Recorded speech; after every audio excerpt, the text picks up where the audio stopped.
What if I told you you could easily create width to your track with one simple trick? It's quick, and if you do it right, you will be amazed at what your track will sound like.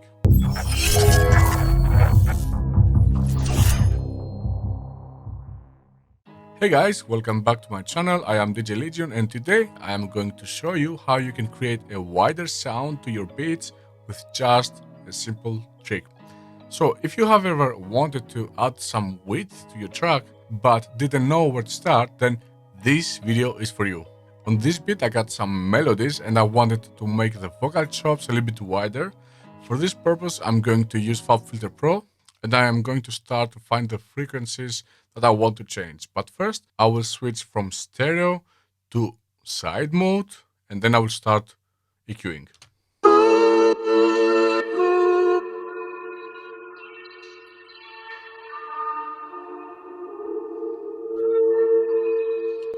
Now we hear all the stereo frequencies that we have on our vocal chops. Let's take out also the reverb so that it's pretty clear only the vocal.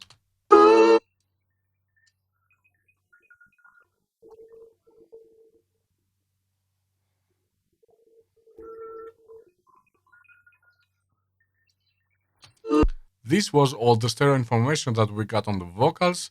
If I put my track in mono and bypass also the reverb, you will not hear anything anymore. Let's give it a try. Here I will make the track mono and I will just try again one more time to hear the stereo field.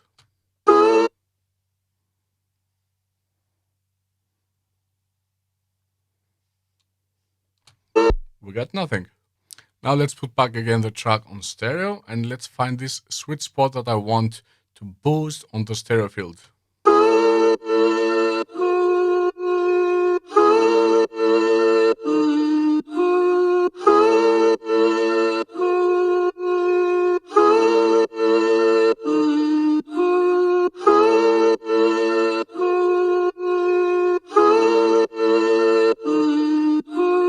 So for me, the sweet spot for the stereo field is near 7K. Let's go and switch again from the side here and let's go again to the stereo and let's take out some frequencies that we don't like.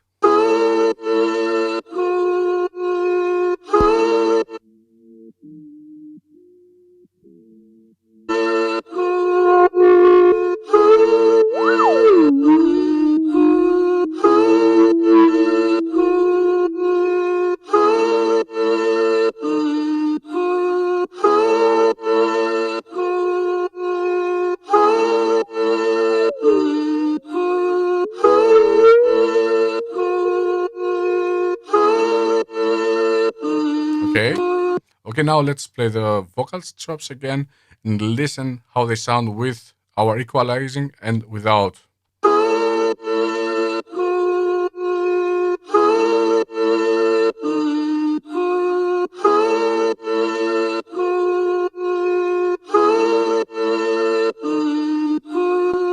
Okay, now let's play all together with the melodies that we already got and listen if it made any difference.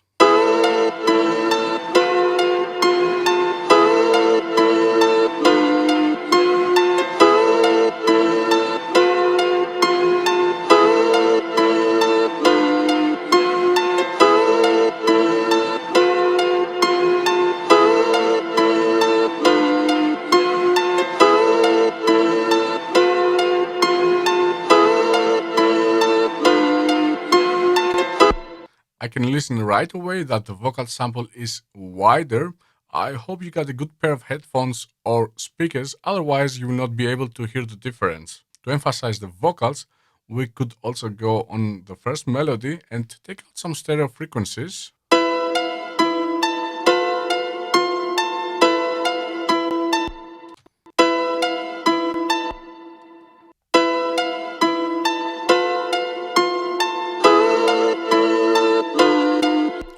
In this case, we will choose again the side, but this time we will just cut some frequencies that we already boosted here on our vocals so that we make this difference that we already mentioned. Here we got at 7K and here let's also cut somewhere there.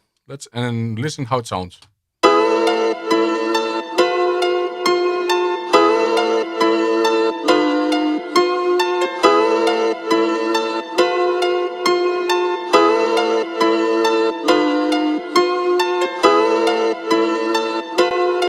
Let's listen all the melodies together.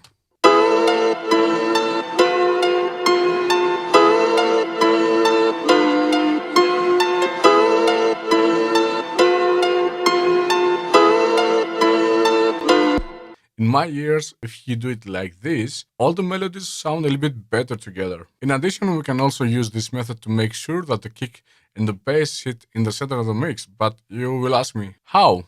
Well, I'm going to show you right now. Let's go on our pre-master here and open our Pro Q. Let's delete this one again. The thing that we want to do here is we go here and we just do a low cut and we select again the side. Let's put a low cut shelf here, not so down.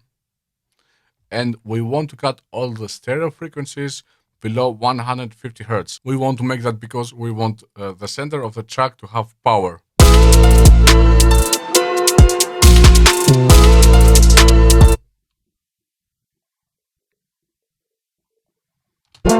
If you listen carefully here, you will hear right away that there are some stereo frequencies below 150 Hertz.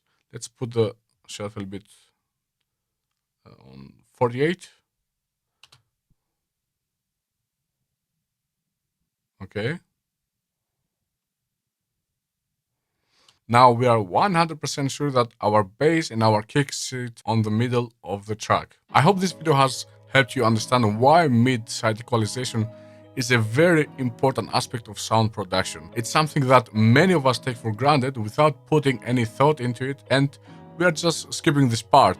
But when you start to hear your mix with new ears, you will hear that it's much more than just a way of equalizing your audio track. When we are talking about mid and side EQing, we are adding depth, width, and presence to your mix. If these tips helped you, let me know in the comments below, and don't forget to subscribe if you want to improve your mixing and producer skills. See you next time, guys.